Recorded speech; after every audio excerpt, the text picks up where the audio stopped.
శ్రావ్యం సర్వం ఏం రూపం? ఉమా రూపం. అంటే ఎవరయ్యారు? శ్రావ్యం వినబడేది ఏమైంది? అమ్మవారైంది. శ్రవణం ఉంటే కనుక ఆ శబ్దం అమ్మవారి స్వరూపం. వినేవాడు లేదా దాన్ని అనుభవించేవాడు మహేశ్వరుడు. ఇప్పుడు మనందరం ఈశ్వర స్వరూపం అనే అనుభవాన్ని పొందడం కోసం, కళ్యాణం చేయడం అనే అనుభవాన్ని పొందడం కోసం, లేదా ఏకాదశి రుద్రాభిషేకం చూడటం అనే అనుభవం. ఈ చూడటం కన్నుల అనుభవం కదా. ఇది లోపల గ్రహించే, ఈ కన్ను మళ్ళీ అమ్మవారు అవుతుంది, లోపల గ్రహించేవాడు ఈశ్వరుడు అవుతాడు. అర్థమైందండి? కాబట్టి శరీరం ఉంది కాబట్టి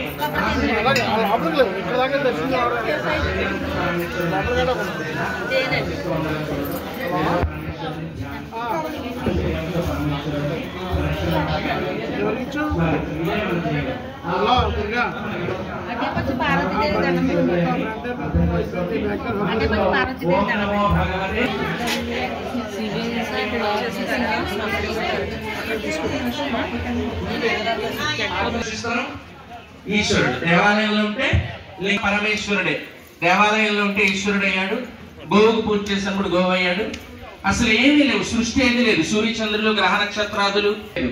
అలాగే అజరామరం, ఆయనకి వృద్ధి క్షయము ఇవేమీ లేవు. ఇదేనికి?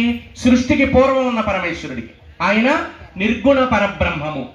ఇప్పుడు నిర్గుణ పరబ్రహ్మాన్ని మనం అర్చించాలంటే ఏదో ఒక ఆకారమో రూపమో గుణమో కావాలి కదా. ఒక ఆకారాన్ని అయితే ధరించింది, అది లింగం.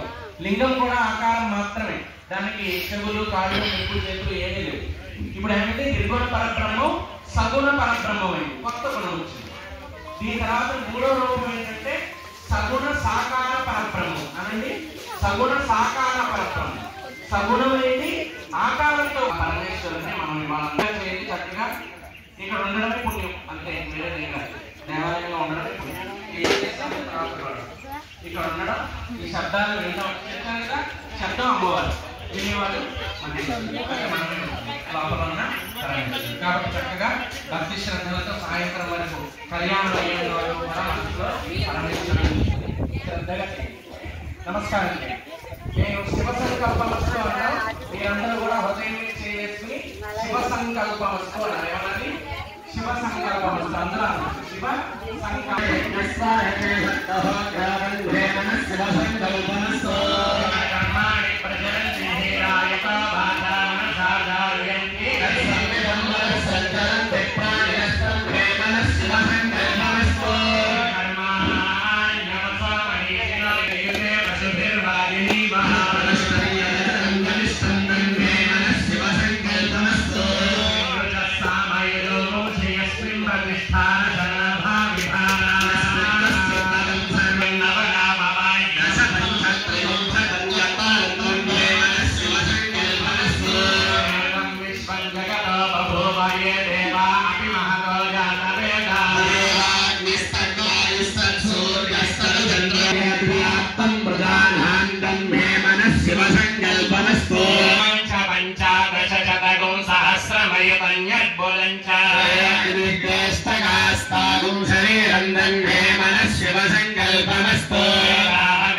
పురుషం మహాంతమాదిత్యవర్ణం తమసః పరస్తా